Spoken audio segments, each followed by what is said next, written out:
Hi there. These comments are for Kav, and I am Michael, the founder owner and the materials writer for all of your lessons at the 7-step system to pass a TOEFL iBT. And you completed an integrated speaking practice test number 16. If I remember correctly, this one's talking about glaciers.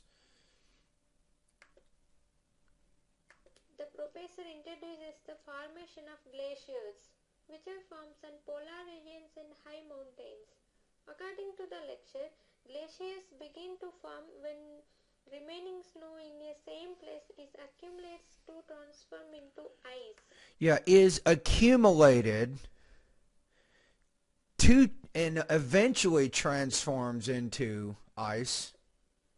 Each year, new layer of snow compresses the previous layers to form grains, which are similar to sugar grains, and these grains can grow larger. Okay. As per professor, after 2 winters, the snow turns into film, like half has dense and half has water.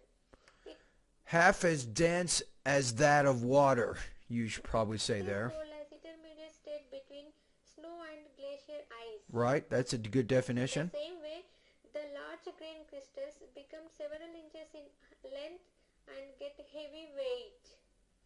Finally, the force of gravity, the snow begin to move downhill. You might say, and because of the force of gravity, the snow begins to move downhill. So put that because in there. That helps tie the support and main idea together. Process may take 100.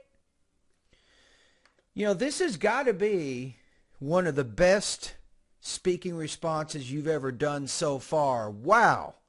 I know you still have some problems with intonation and some problems with delivery. You had some minor language use issues, but you're definitely making improvements. Very nicely done on this. So your organization was very good.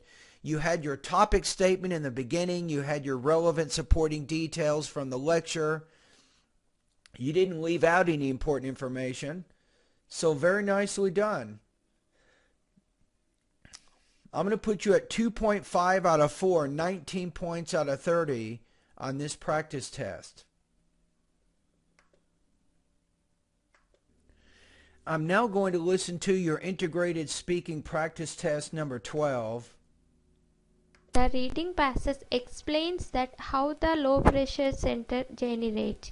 Mostly cloudy weather like cold air showers move towards a region in shorter duration, result as low pressure center up. Now I think this is, if I remember correctly, integrated speaking number 12, am I right? Now let's take a look at this one for just a second here. I just want to make sure we're on the right one here, because I think I have a suggestion here on this one. First of all, the reading passage discusses how. You don't have to say that how. So you don't need two noun clause connectors. You just need one there. But let me take a look at something. I think this is number 12. Am I right?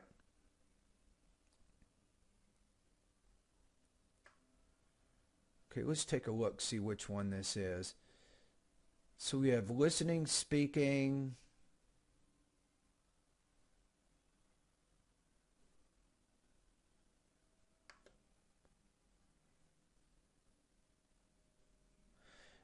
I don't think it's that one, am I right? No, here it is, low pressure centers. No, this is reading, listening, speaking. Okay, so I'm in the right frame of mind now. Okay, now here's my suggestion. So what I would recommend here, but let me see, maybe you do it at some point. The reading passage explains that how the low pressure center generates.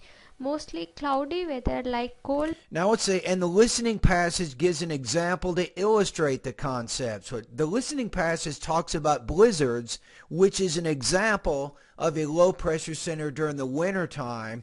So I would say before you get into discussing the reading passage in detail, talk about the main point of both of the sources first, then move on to the main point in the reading passage, and then move on to the main point in the lecture. Air showers move towards a region in shorter duration, result as low pressure center approaches. The professor illustrates the low pressure area with an example of windstorm. Perfect. I like that. That was very nice transition, but still I stand by my original suggestion. You still need that introduction in the beginning to set up what's happening, and then you can move on to the reading, then move on to the According to listening. the professor, two air masses collide to form a windstorm. It covers grounds, especially cold, dry, dense, to produce a stormy low pressure system. Okay. Besides that, windstorm wind is 56 Besides that, I like how you're trying to connect your different ideas together. km per hour, and temperature is below -7 degrees Celsius. As per professor, windstorm is dangerous to travel and much more effects on many things such as down trees, cut power lines. Without heat, buildings are become cold, and heavy snow on top of roofs can cause the building to collapse, you might say. So you kind of ran out of time at the end, so you're still working on managing your time. But again, you're making improvements. You certainly are. You really are. So I did give you that one suggestion on topic development, but other than that, you discussed the main points of the reading passage and the listening passage. You used transition words in there to help me understand the connection of your ideas. You had that one language use issue. You remember that, how, so that's a language use issue. And you're actually making some improvements in your delivery.